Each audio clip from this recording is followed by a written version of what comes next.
واكو سلامي فيديو كان waxaan ugu talagalay adiga noloshu waxyaabo yariiriso waxa jira ku cabsi gelinaya waxyaabo yariiriso waxa jira hoos ku liidaya waxyaabo yariiriso waxa jira iska hor istaagaya waxaasi hadaad u joojisid ama aad madaxa dib ugu laabatid hore uma dhaqaaqaysid tusaale ahaan xayawaanka diidiinka la yiraahdo waa xayawaanka ugu qolofta adag xayawaanada haddana marka uu sharqan yariisa dareemo ama dabeel yariisa dareemo madaxa ayuu dib ula noqdaa waxayna waqti ku qaadataa inta uu madaxa dib ula soo baxayo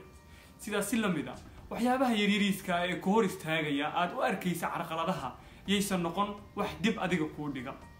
mar walbana waxaan ku rajeynayaa inaad nolosha guul ka gaartid assalaamu calaykum